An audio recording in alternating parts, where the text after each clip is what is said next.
ఓం శ్రీ గురుభ్యో నమః. అందరికీ నమస్కారం. See, we generally hear the devotees' versions of experiences relating to the visions of the gods whom they worship. So, in this regard, let us see the observations given by a master with regard to the visions of the deities. One disciple has asked his master like this: Master, it is about a devotee seeing visions of Krishna. Master, you once said that such visions of Krishna are mostly nothing more than mental projections. Is it a mental projection or a real mystical experience in the case of a devotee?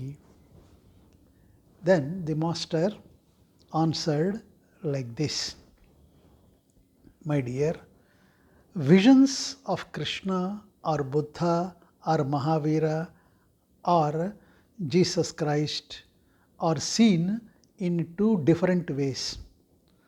One is what we call a mental projection.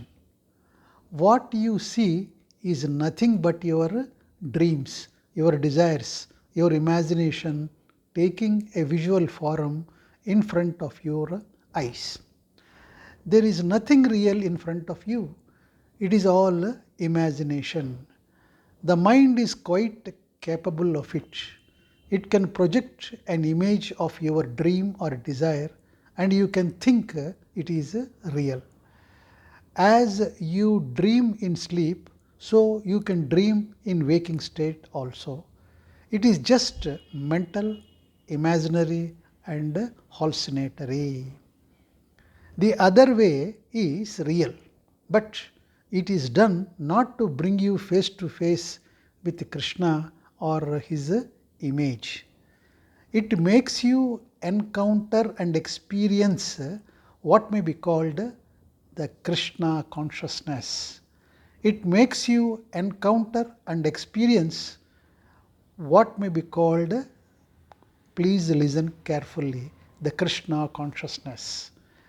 In an experience like this, there is no image whatsoever of Krishna or other deity, but there is only a state of heightened awareness, a superior contact. As I already said, there are two forms of Krishna. One is his oceanic form and the other is his wave form. While his oceanic form represents the universal consciousness or super consciousness, his wave form represents Krishna, the man who happened some 5,000 years ago. Now, an image, an icon of his wave form, Krishna, the man, can be used to come in contact with his oceanic form, with Krishna consciousness. But when you will really come in contact with Krishna consciousness, this image, this symbol of Krishna will disappear and only the super consciousness will remain with you. While it is true that his statue can be used for connecting with Krishna's consciousness, if someone sees only visions of Krishna and does not experience his consciousness, then it is merely a case of mental projection and nothing else. The experience of Krishna consciousness does not happen by way of visions and images. It is a pure consciousness without any shape or form.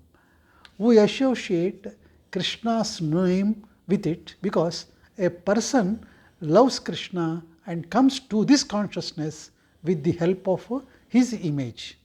Another person can come to it with the help of Buddha's image, and he can call it Buddha consciousness.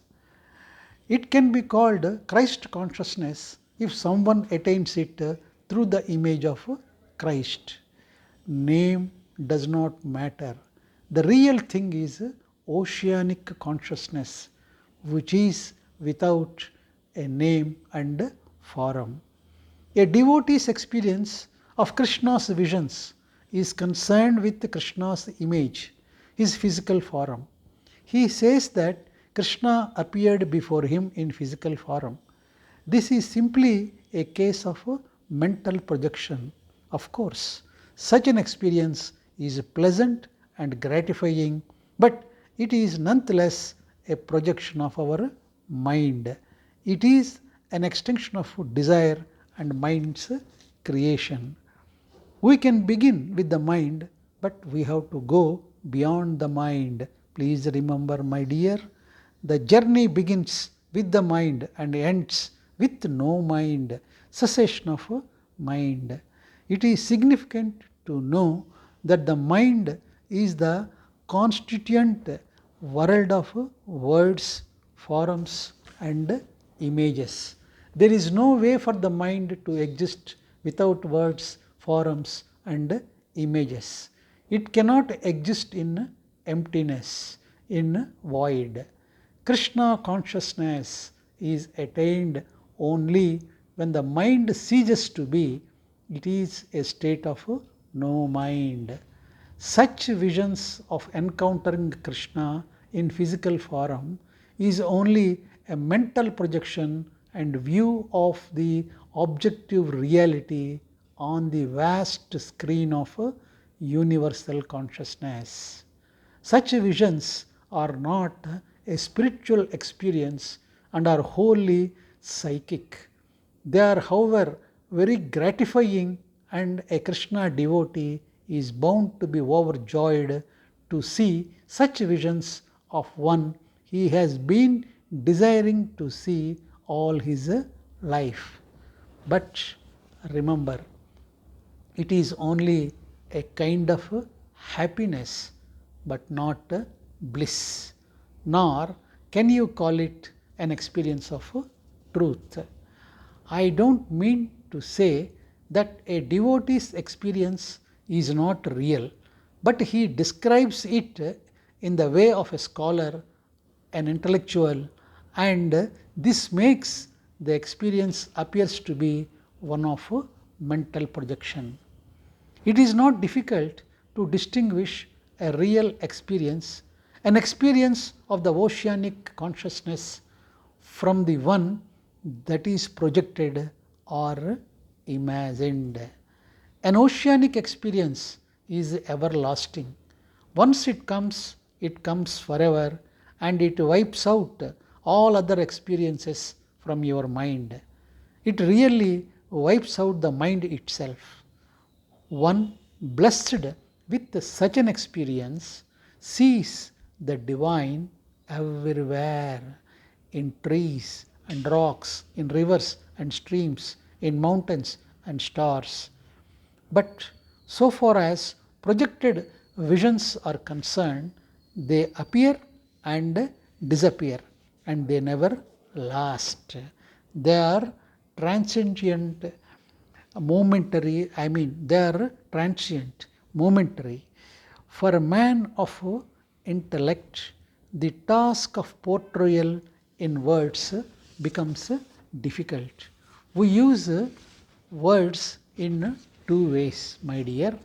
In one way, the word is kept within the confines of its known meaning. It conveys only that which is conveyed by its meaning. It fails to go beyond its own limitations. In the other way, the word used communicates much more than its given meaning. The word itself may be small, but its meaning is vast.